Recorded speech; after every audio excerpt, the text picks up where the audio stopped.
The two main ways to access a storage account from an application or via the REST API are access keys and shared access signatures. In the menu on the left here, underneath security and networking, you can find their respective blades. So access keys and shared access signatures. Access keys are like a password to your storage account. They provide full control over the account and its resources.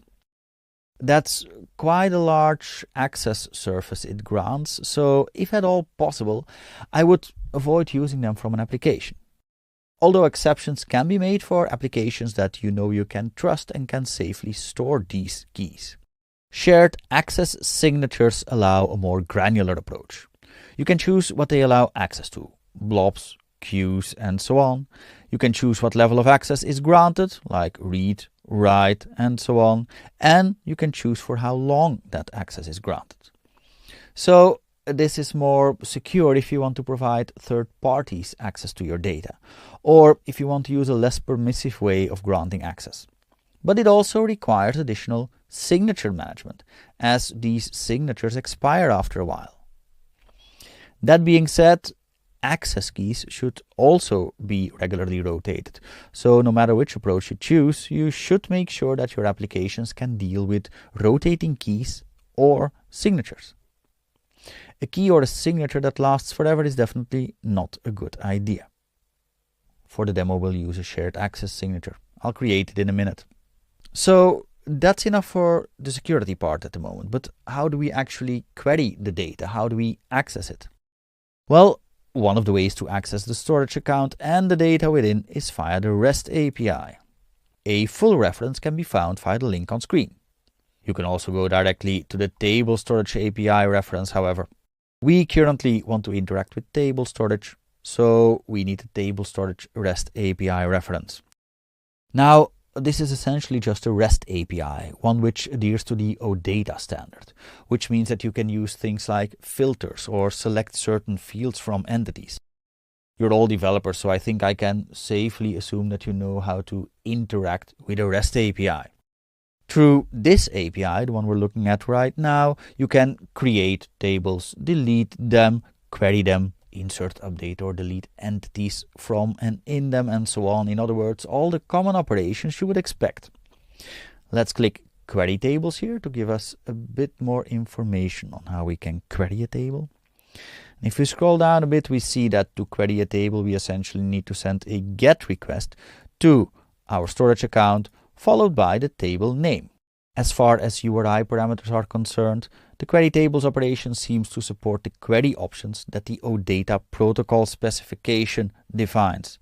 The details of that can be found over at odata.org. I'm not going to go into detail of all of that, but if you're interested, here is where you can find more info on it. We will, of course, send a few requests as an example.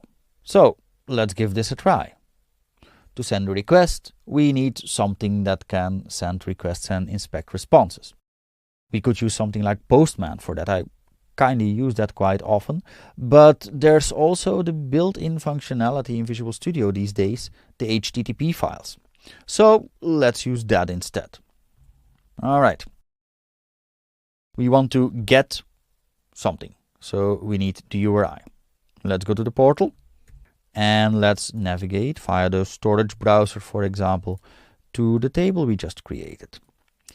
As you can see here, the URL, or the base URL at least, is the base address of our storage account, .table.core.windows.net, followed by destinations, which is the table name. But this won't just work because we haven't done anything with security yet. We need this shared access signature to be able to access it. We could now go back to the shared access signature blade and generate one, but we can also generate one directly from here by clicking Generate SAS, or Shared Access Signature. To generate a shared access signature, we can input a few things as far as configuration goes. We can choose the key used for signing. We can potentially create a policy. We can select the permissions we want. At this moment, we only want to be able to query the data. We can select a start time and an end time. So this means that the shared access signature will only be valid for 1 day currently. And we can even add a set of allowed IP addresses. I'm going to leave everything at its defaults for the demo. Let's generate a token and related URL. And if we scroll down here, we find the token, that's this, and we find the full URL, including it here. So let me copy that and let's paste it in here.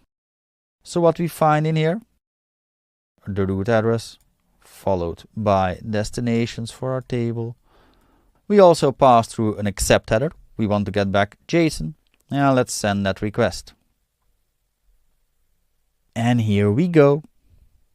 We get back our Antwerp entity, San Francisco entity, and Australia. Now let me add another one and store it here for reference, so I can show you how to only select a few fields or filter on something. Like that, you don't have to go and look through the OData specification yourself. So I just copied what we had, and then I'm going to add a filter.